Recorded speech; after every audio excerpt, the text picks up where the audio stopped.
Hello, welcome again to FAIRtax Power Radio. I'm Bob Paxton, I'm Bob Scarborough. and we are the FAIRtax Guys. Yeah. Thanking you He's for guy tuning number in. one, and I'm guy number two. All right, well, we're thanking everyone for tuning in. Yes, Ask sir. you to share this video to your social media accounts. Tell your friends and family and in-laws and outlaws and anybody else you might know about it, because we're going to get into some really good stuff here on this edition of FAIRtax Power Radio. Stuff you need to know that you're not going to get from your major media outlets.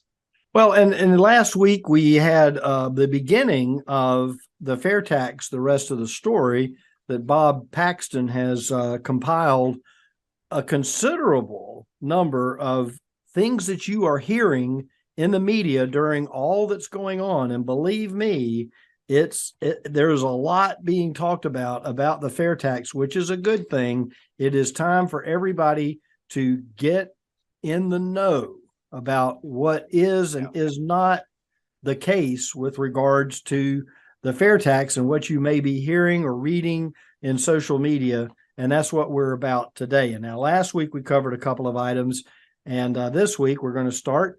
But first, Well, actually, yeah, we want to get into Congress.gov again. There were a few things that we already put in the Hall of Shame for this year, and there are a couple other ones here we want to mention briefly before we dig back into it.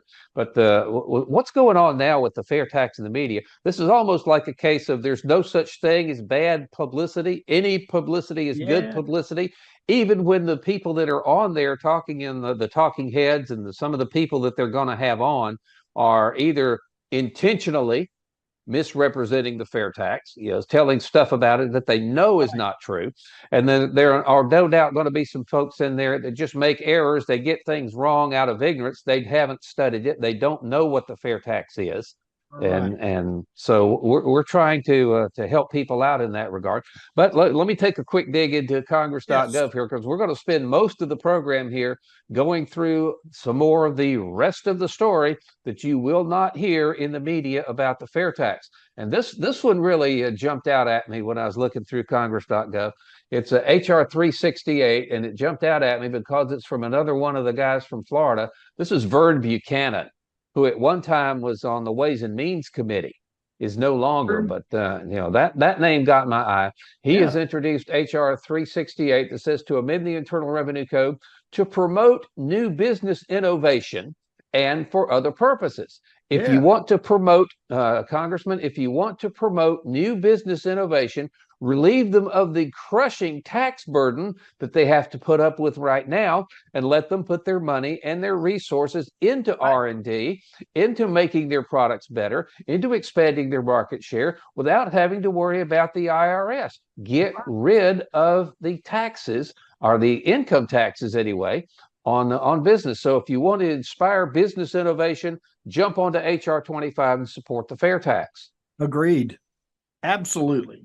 And your favorite other word here, you notice for other purposes. Yeah. Well, you got to add that in, because you're going to think about something 2 weeks from now, or a month, or a year, 5 years from now, that could fit right in there, and there you have it already in there, because it's and for other purposes. This is another one that whoever, actually, I'll tell you who did it. This was Representative Robert Latta, Latta, of Ohio, District 5. He introduced HR 338, which was to amend the Internal Revenue Code to repeal the estate tax and to retain stepped-up basis at death. Hey, Congressman Latta, the FAIRtax fixes both of those problems. Yes, sirree, buddy. Yes. It repeals the estate tax. With the FAIRtax, you can inherit $158 billion and not owe the IRS a dime until you spend it. And this stepped up basis at death, I mean, that's something that we really don't have time to dig into at the moment. But that's something, again, that the FAIRtax fixes that problem as well. And that's just cool. HR 327, to amend the Internal Revenue Code to reduce the tax credit. This is another one. We shifting gears here. This is another one illustrating how the tax code is built on shifting sand. to amend the Internal Revenue Code to reduce the tax credit for new qualified plug-in electric drive motor vehicles by state subsidies for those vehicles. So I'm reading that right. If your state gives you a subsidy, then the federal tax credit is reduced by the amount of that subsidy. And then next Congress, somebody will change that if this gets through. Oh yeah, it just goes. It's like a ping pong ball. Mm. Goes back and forth. And here's another one that has to do with electric vehicles. This is H.R. 326 to amend the Internal Revenue Code. Now, follow this now. To prohibit the seller of an electric vehicle from being treated as the taxpayer that placed such vehicle in service and taking the electric vehicle tax credit if such vehicle is sold to the federal government. You got that? No. Could you start over? We'll just go back to welcome to the program. And yes, no, all I have here is I'll read this. It says to amend the Internal Revenue to prohibit the seller of an electric vehicle from being treated as the taxpayer. That means you can't sell the federal government an electric vehicle and then turn around and take the electric vehicle tax credit for yourself if you're selling your vehicles to the federal government. Yeah, I got it now. So the federal government they're going to take the tax credit, huh? Yeah, well, I guess they're going to try here. So there's one more here I want to get into before we delve off into the rest of the story. This is HR 203. No hires for the delinquent IRS Act. You got that? No hires for the delinquent IRS Act. If you open up this has a summary that you can read that says this bill prohibits the hiring of additional Internal Revenue Service employees until the Department of the Treasury publicly issues a written certification that the IRS does not employ any individual who has a serious delinquent tax debt. Oh, so you can't hire somebody that that owes money to the Treasury. Actually, if I'm reading this right, this bill says, hey, Mr. IRS, I'm not going to let you hire anybody until you certify to me that nobody on your current payroll is seriously behind on their taxes. Lord have mercy. Well, how is it that our elected officials and other people that actually are bureaucrats in the government owe money to the federal government? Well, I'll tell you, this one came from North Carolina. District 7, David Rouzer. I guess that's Rouzer or Rozier. I don't want to get it wrong. Do you know that guy, how to pronounce his name? Pretty sure it's Rouzer, yeah. Rouzer, David Rouzer, North Carolina 7, is telling the IRS they cannot hire any more people until they certify that all of their current employees are current with their taxes. Nobody has a serious tax delinquency. How cool is that? I'm telling you, it's nutty. It's a nutty thing, and it all goes away if we get the fair tax passed. All of this you can't use the tax code to push bills through. Yeah. Let's get back into telling the rest of the story, stuff that you will not hear in the media about the fair tax, and hopefully the fair tax is being discussed in the media. And I'm talking about the broadcast media, print media, social media, any kind of media. Now, this is something that I have heard that's just not the case. The fair tax is going to be, I guarantee you, it's already been, presented as a Republican plot to shift the tax burden from the wealthy to the middle and lower class taxpayer. In other words, this is going to be a break for the wealthy people, and it's going to be, dumped on the back of the middle class and lower class taxpayers. That's wrong on a number of levels. You want to dig into the first one? Yeah, well, the fair tax isn't a Republican idea. It's always been enjoyed by more Republicans and Democrats.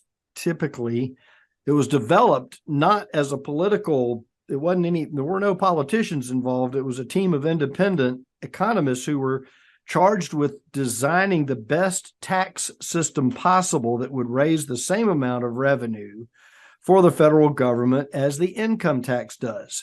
A Republican from Georgia, John Linder, first put the fair tax into legislative language, introduced it into Congress. The fair tax was not his idea. When first introduced in 1999, the fair tax had bipartisan support. The fair tax does not hurt the poor. Yeah. All of the Democrat support that it had in the beginning has kind of fallen by the wayside, and that's just can be chalked up to the establishment leadership. Of course, the establishment leadership on the Republican side doesn't like it either, because everybody's addicted to the lobbyist cash, and nobody wants to see their gravy train, the income tax system, derail. But you will hear this over and over, that the fair tax is a plot to shift the tax burden from the wealthy to the middle class. That is just simply not true. The fair tax does not hurt the poor. I can guarantee, I've already heard it.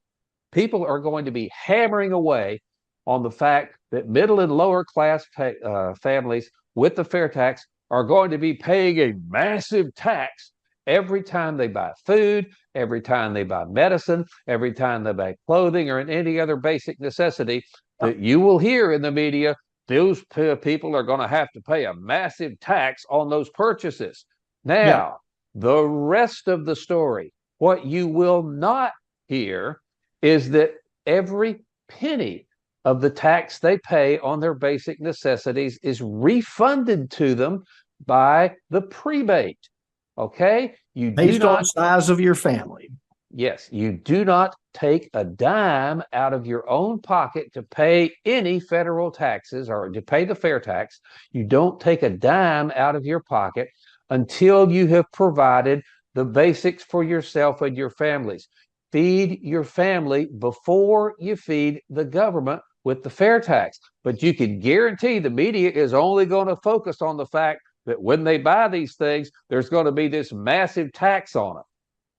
And that's the whole thing. I mean, and folks look at just a cursory overview. They don't dig in. They just hear the drumbeat of the media, which has its own agenda that sometimes gets sidetracked, but most of the time it's what they want people to hear.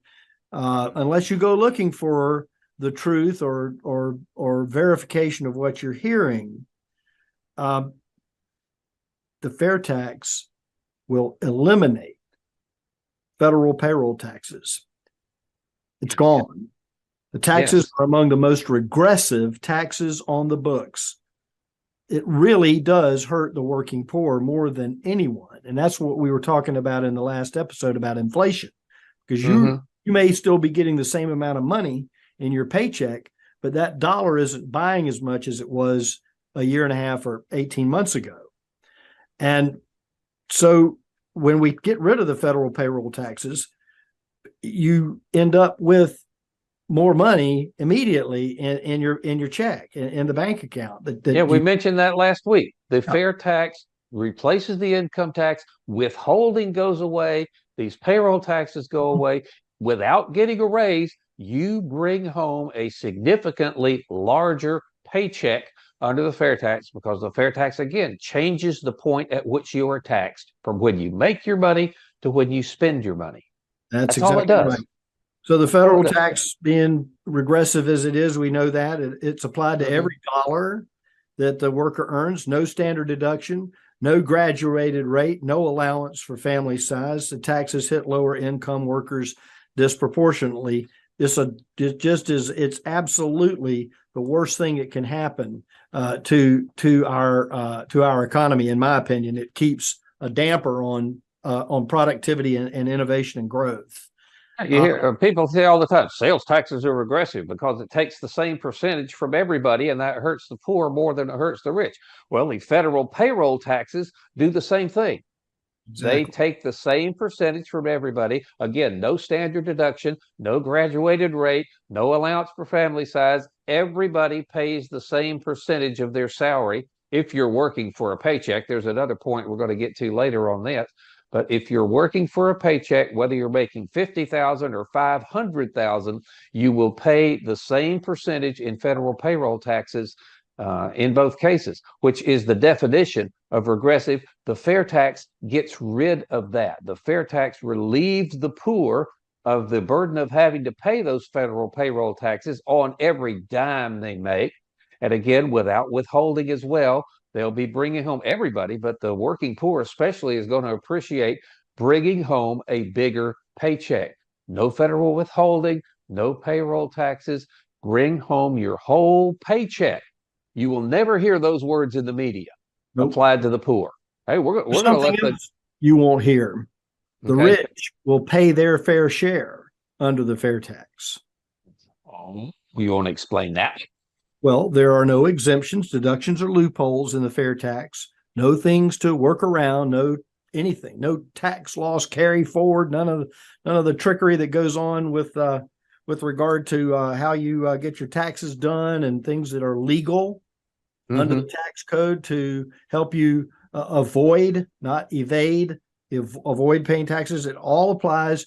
Every retail purchase that is made of new goods and services, this is where the fair tax gets applied. The more you spend, the more tax you pay, the higher your effective tax rate is. It just is going to happen. It's a mathematical certainty that is going to take place. Absolutely. And save some money, it encourages savings. This is the biggest thing for me. It encourages savings. Your family can build wealth. If you're a working poor person who has two jobs, one to pay for daycare and one to pay for the bills and everything else, now you have an opportunity to maybe get rid of one of those jobs and spend more time with your family and create a nice life. Or maybe, just maybe, you can start putting some money in a can and start investing and start a savings account. And over the generations to follow, you would be able to build wealth. And I think that's one of the biggest things about this is you are encouraged to save. And we'll get into a little bit about the benefits there that you won't hear in the media about that here a little bit later on. Oh, I'll tell you, this would just really, it turned over my giggle box. I could hardly stop laughing when I heard this one. When I did hear someone in the media making the claim that, we can't have the fair tax again because it transfers the tax burden down to the middle and lower classes. We've got to keep the income tax in order to keep the tax burden on the wealthy. But then you turn around and say, wait a minute, folks like you, just not long ago, many of the people that are claiming we have to keep the income tax in order to keep the tax burden on the wealthy instead of the middle class, these people were just obsessing over getting Donald Trump's tax returns. Why? They wanted to show the world just how little tax Donald Trump paid. You remember about a year ago, ProPublica got the tax returns of Elon Musk and Jeff Bezos and a couple of other, ultra wealthy individuals, and they made the same point. These guys didn't pay much tax. And then they'll turn around and say, but wait a minute, we've got to keep the same system under which those guys didn't pay much tax because this fair tax is going to make it worse, is going to give the wealthy people a break. Now, I'll tell you, the one common thread that ran through this entire thing is that Donald Trump, Jeff Bezos, Elon Musk, all of these wealthy people who had their tax return information released to the public and didn't pay a relatively small amount of tax, all of them did it legally. You mentioned it earlier. The tax code is just full. It's almost entirely loopholes, deductions, exemptions, ways you can work around this way. The income tax is just riddled with ways that high-end taxpayers can legally reduce their tax liability. And Steve Hayes made this point earlier when we were talking to him. It's not the ultra rich who are cheating on their taxes because they know that they are under the microscope. Okay? Absolutely. These guys are not cheating on their taxes to any significant degree at all because they are under the microscope for sure. But with the fair tax, if you make the purchase, you pay the tax. Period. End of discussion. If you buy a new Learjet, you pay the tax on that. You pay the fair tax on that. So the idea that we have to retain the income tax in order to keep the tax burden, most of it on the wealthy, is just as bogus as it can be. The fair tax ensures that everyone pays their fair share. Again, it's a mathematical certainty. The more you spend, the more you pay, and the more you pay, the higher your effective tax rate out of pocket is. How they get away with this, I don't know, but you're not going to hear that in the media. Oh, and that's right. And you're not going to hear the fair tax punishes seniors. It does not punish seniors unfairly. The fair tax does not punish seniors unfairly. You want to talk about that? I can. Well, I've heard this before. I've heard people say, "Yeah, the fair tax is unfair to seniors." Who was it? I forget who it was, but I heard the fair tax characterized the other day as, if I could remember the quote, an assault on retirement savings. Yes, everybody's seen that, and that Fair was tax is a bad idea. It's an assault on the retirement savings, and what they're saying is the fair tax is unfair to seniors because their retirement savings were taxed when they earned it. Those dollars were taxed when they were earned. And now, under the fair tax, they'll be taxed again when they're spent. Now, unfortunately, for those folks anyway, that just breaks down under closer scrutiny. One, their first point, that all of a senior's retirement savings have already been taxed, is just plain bogus. In many cases, seniors have money that has not been taxed yet. You know, if you put your money in a regular savings account, or if you put your money even in a Roth IRA, yeah, those instruments were funded with after-tax dollars. Those dollars have already been taxed. But many seniors have saved for retirement using tax-deferred instruments like a 401k or a 403b, which is like a 401k except for public employees. Money in those accounts that have been stashed away in your 401k, your 403b, that money has not been subject to the income tax already. So the idea, well, all of a senior's retirement savings have already been taxed, is just not so. And there's a little further thing on Roth IRAs. The money that you contribute to a Roth IRA, that has been taxed, but your earnings, your investment earnings, the returns that you earn on a Roth IRA, those have not been subject to tax yet. Right. So even in a Roth IRA, you have got money that has not been taxed. And at least for now, capital gains, if you own stock, if you own real estate, if you own precious metals, if you own any kind of investment like that has increased in value, you have not paid tax on that increase in value until you actually sell that investment and realize the gain. You get the cash in your hand. So the idea that the seniors' retirement savings have already been taxed is just flat out bogus. Now, you can look at the flip side of that coin. The inconvenient reality for those advancing this argument is that whenever you buy something today with after-tax dollars, you're being taxed a second time. You don't see it, but it's happening. So in that regard, the income tax has the same double taxation as they're accusing the fair tax of having. Say that again. The income tax has the same double taxation that the fair tax does. The difference is you see one and you don't see the other. Well, consider getting a haircut. Like I need. Today, the money you pay for a haircut is taxable income to the barber. Taxable income to the barber. That means a portion of what you pay for the haircut ends up at the Internal Revenue Service as the barber's income tax. You don't know how much, but you're paying a portion of the barber's income tax every time you get a haircut, because he's going to make X amount of dollars during the course of the year, and some of that's going to go to pay. If he or she did not have to pay income tax, they could charge less for that haircut and still have the same amount of profit to put in their pocket. That's right. And you're going to get a good haircut for $9 or $15. Believe it, that's exactly what the lady I see charges me. Of course, I don't see her very often. You can tell. I could say that. Yeah, I was going to say you have some hair from all the way back in 1969 up in there, I think. Yeah, well, what they wouldn't let me grow in high school. So. That's right. Yeah, you're getting them back now.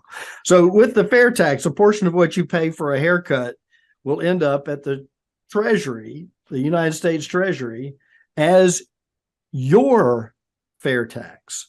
But in this case, you know exactly how much. 23% of the total price you paid, inclusive. So to the person that is saying the fair tax is an assault on retirement savings, all of people's retirement savings have not been taxed already, and B, even if there was no fair tax, you're still paying taxes a second time when you buy something today using the income tax. So that part of your argument falls apart as well. Right. So folks, you need to share this with your friends and family who are buying that malarkey that the fair tax is an assault on seniors' retirement services savings. It's just not so. And I'm afraid that's all that's all the points we're going to be able to get to today. Well, the whole thing is, and folks you got lives going on, you're living, you're going out to dinner, you're doing things, you're getting ready to prepare your garden for the spring. You hear all of this going on as noise. There's just so much noise about Washington and what's taking place. And this is such an important moment in history, especially if you're somebody like Bob Paxton, who and myself, who have been associated with or promoting the fair tax as a tax on consumption as a replacement of the Internal Revenue Service and the income tax. To be at this point where it is going to go sometime this year to the floor of the 118th Congress to be debated out of committee, this is a big deal, and this is an opportunity. One of the things we'll talk about here in the next episode is going to be how important this is, how important this bill is to the future of our economy. If you look at how much debt we have, how much the debt service is, the interest on the national debt, and how long it's going to take to pay it back, if we can ever pay it back. And if that's the plan, well, then we have another story that we have to tell. We don't have a timetable on when the fair tax is going to come to the floor of the House. I have heard speculation that it's going to be late summer, around the fall break. But we don't know for sure. But it has to follow the same procedure that any other bill does. It has to be voted out of committee first. And, right. And then it has to go to the floor for debate, where undoubtedly there'll be a lot of amendments offered and whatnot and what on going on like that. Yeah. But I say we don't have a time frame on it. But we've got a few months for sure. So, but in that time, you're going to hear a lot of people in the media telling less than the truth, the whole truth, and nothing but the truth about the fair tax. And so, again, I would urge help everyone, their pockets. yes, go to fairtax.org, open up the FAQ there, and just read it. Okay. And also, if you go to fairtax.org, there is a tab on the main menu up at the top of the page that says research. Open that up. Good one. And look at some of the subjects, the research that has been done on various subjects, how the fair tax is going to affect evasion. We'll talk about that at the next episode, how it's going to affect the economy. There's just lots of research that has been done there at fairtax.org. You can go check it out for yourself. But I'm afraid that's about all the time we've got. We will encourage people, again, to send us their questions and comments at thefairtaxguys@gmail.com. Either that or leave their comments on the YouTube video or on our Facebook page. We will answer as many of them as we can. In fact, we might even have to draft Steve Hayes into here is a fair tax question and answer session. Everything wanted to know about the fair tax and then some. Yeah, send some questions in. Don't the AFFT, the Americans for Fair Taxation. Let me say this real quick. The volunteers that are here are knowledgeable and can help you with questions that you might have, so you can go right to the source and get the truth about the fair tax. Okay, well, we will continue telling the rest of the story on our next Fair Tax Radio episode. But until then, we are the Fair Tax Guys. I'm Bob Paxton. I'm Bob Scarborough. Reminding you, as always, the fair tax is the only truly fair tax, and once you understand it, you'll demand it. So tell me, how could I pay less taxes? Less. Yeah, I'm trying to get ahead, so how can I pay less? Well, I suppose you could pay less taxes by earning less money, or you could give to charity. How is that going to help? Actually, I'm not supposed to tell you this, but if you know the right people, okay, or if you have a really good lawyer, you can usually get around the big ones. If I may. Under the fair tax, to pay less taxes, you would simply consume less. You would control how much you pay and when you pay your taxes simply by choosing what you purchase and when you purchase something. So I could